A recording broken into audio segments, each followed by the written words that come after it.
afternoon everyone, myself Lakshmi and I'm going to present my topic the power sharing. Power sharing इसमें हम ये जानेंगे कि what is power sharing, story of Belgium, Sri Lanka and then why power sharing is desirable, then the forms of power sharing. Power sharing एक technique है जिसके through हम powers को डिफरेंट लेवल्स में डिस्ट्रीब्यूट करते हैं। ये डेमोक्रेसी में यूज़ करते हैं ताकि सारी पावर्स किसी वन पर्सन के पास कंसंट्रेटेड ना हो जाए, और इसमें कई डिफरेंट ऑर्गन्स होते हैं गवर्नमेंट के जो चेक करते हैं कि वो सारे अच्छे से काम कर रहे हैं कि नहीं। एक इंडिया जो है वो होल्डिंग टुगेदर फेडरेशन का एग्जाम्पल है जिसमें पावर्स को central government, state government and local government में डिस्ट्रीब्यूट करते हैं। Story of Belgium. बेल्जियम एक छोटी सी कंट्री है यूरोप में जो मतलब कि हरियाणा से, जिसका एरिया छोटा है, इसकी पॉपुलेशन हरियाणा की हाफ पॉपुलेशन के इक्वल है, और जो इसकी एथनिक कंपोजिशन है वो काफ़ी कॉम्प्लेक्स है।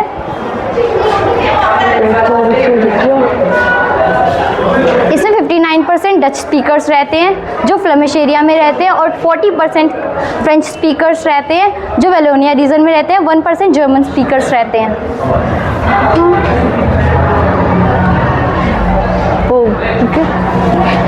लेकिन जो इसकी कैपिटल सिटी है ब्रसेल, उसमें 80% फ्रेंच स्पीकर्स रहते हैं और 20% जर्मन डच स्पीकर्स रहते हैं, जिससे क्या होता है कि इनके जो इस पूरी कंट्री में काफ़ी कन्फ्यूज़न क्रिएट हो जाती है कि किसकी गवर्नमेंट बने। इसमें जो फ्रेंच स्पीकर्स है वो काफ़ी रिच एंड पावरफुल है, जिनका बेनिफिट उन्हें एजुकेशन और इकोनॉमिक डेवलपमेंट में मिलता है।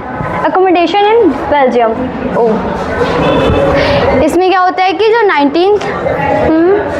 1970 से और 1993 के बीच में ये अपना कॉन्स्टिट्यूशन 4 बार अमेंड करते हैं ताकि सारे लोग एक कंट्री में अच्छे से रह पाएँ। तो उनके कॉन्स्टिट्यूशन में क्या होता है कि जो सारे मतलब कि सेंट्रल गवर्नमेंट के जो मेंबर्स हैं, मिनिस्टर्स, उसमें डच स्पीकर्स और फ्रेंच स्पीकर्स दोनों के नंबर इक्वल रहते हैं, और उनमें से जब कोई भी मतलब कि पॉलिसी वगैरह डिसीजन नहीं ले सकता है, ये होता है। और जो इनके जो सेंट्रल गवर्नमेंट है और स्टेट गवर्नमेंट के पास सेंट्रल गवर्नमेंट से अलग पावर्स होती हैं, वो सेंट्रल गवर्नमेंट की सबऑर्डिनेट नहीं होती है। और जो ब्रसेल है उसकी कैपिटल सिटी, उसकी एक अलग गवर्नमेंट होती है जिसमें सेपरेट मेंबर्स, मतलब दोनों कम्युनिटी के इक्वल मेंबर्स होते हैं। और साथ ही साथ इसमें एक थर्ड काइंड ऑफ गवर्नमेंट भी होती है जिसको कम्युनिटी गवर्नमेंट कहते हैं, जो किसी वन लैंग्वेज से बिलोंग करती है, मतलब कोई भी वन लैंग्वेज से बिलोंग करती है, और इसके पास एजुकेशन, रीजन, रिलीजन और लैंग्वेज रिलेटेड पावर्स होती हैं। Let's talk about Sri Lanka. Sri Lanka एक छोटी सी कंट्री है, मतलब श्रीलंका एक आइलैंड नेशन है जो मतलब कि साउदर्न कोस्ट ऑफ तमिलनाडु के थोड़ा नीचे ही पड़ता है।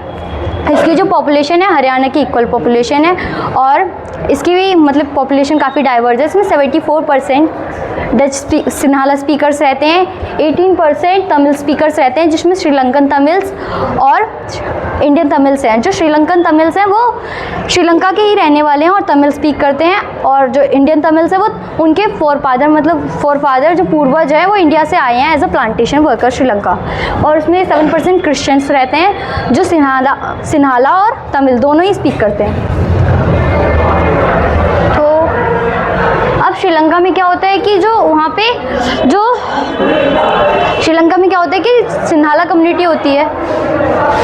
तो श्रीलंका जब 1948 में एक इंडिपेंडेंट कंट्री की तरह इमर्ज हो जाती है, मतलब इंडिपेंडेंट कंट्री बन जाती है, तो उसमें क्या होता है जो सिन्हाला स्पीकर्स होते हैं वो खुद को मेजॉरिटी में ले लेते हैं, मतलब डोमिनेंस सिक्योर कर लेते हैं। वो मेजॉरिटी में होते हैं इसलिए डोमिनेंस सिक्योर कर लेते हैं, और जो डेमोक्रेटिकली इलेक्टेड गवर्नमेंट होती है उसको हटा के मेजॉरिटीज़ डाल देते हैं, मतलब सुप्रीम होता है, मेजॉरिटीज़ में आ जाता है। मेजॉरिटीज़ में एक ऐसी कंडीशन होती है जब कोई कम्युनिटी, मेजॉरिटी कम्युनिटी खुद को सुपीरियर मान लेती है, और जो माइनॉरिटी कम्युनिटी होती है उनके जो राइट्स को सुप्रेस करती है, और साथ ही साथ उनके इंटरेस्ट को भी इग्नोर करती है। तो 1956 में एक एक्ट पास होता है जिसमें सिन्हाला लैंग्वेज को ऑफिशियल लैंग्वेज बना देते हैं, और जो सिन्हाला लैंग्वेज बोलते हैं उनको मतलब उनके फेवर में कई सारी पॉलिसीज़ होती है जिसके रिलेटेड उन्हें एजुकेशन में और जॉब अपॉर्चुनिटीज़ में बेनिफिट मिलता है। तो जो श्रीलंकन तमिल्स होते हैं उनको नहीं मिलता, उनको डिस्क्रिमिनेट किया जाता है उनकी लैंग्वेज के कारण। तो फिर क्या होता है, हाँ, श्रीलंकन तमिल्स जो होते हैं वो सेंसिटिव होते हैं उनकी लैंग्वेज और कल्चर के रिलेटेड। तो जब उन्हें फील होता है कि जो उनको डिस्क्रिमिनेट किया जा रहा है उनकी लैंग्वेज के कारण, तो वो कई सारे स्ट्रगल्स वगैरह चलाते हैं जो डिनाइड होते हैं, जो मतलब आगे जाके डिनाइड कर दिए जाते हैं। तो फिर वो लोग क्या करते हैं कि हाँ, तो वो कई सारी पार्टीज़ वगैरह लॉन्च करते हैं। जो पार्टीज़ लॉन्च करते हैं वो सब डिनाइड हो जाते हैं उनके, मतलब जो पॉलिसीज़। एक सेकेंड। जो तमिल स्पीकर्स होते हैं फिर वो कई सारे स्ट्रगल्स वगैरह करते हैं ताकि उनकी लैंग्वेज को ऑफिशियल लैंग्वेज माना जाए और रीजनल ऑटोनॉमी के लिए, लेकिन वो सब डिनाइड हो जाता है, जो आगे जाके सिविल वॉर क्रिएट करता है। तो सिविल वॉर में क्या होता है, कई सारे लोगों के, तो जो सिविल वॉर मतलब आगे जाके जो सिविल वॉर क्रिएट करते हैं जिसका रीज़न बनती है, तो सिविल वॉर में क्या होता है, कई हज़ार लोगों की मौतें हो जाती हैं, मतलब उनकी जान चली जाती है। वो अपने मतलब कि उनको अपना लाइवलीहुड भी छोड़ना पड़ता है, जगह जहाँ वो रहते हैं, कई को तो कंट्री छोड़ के भी जाना पड़ता है।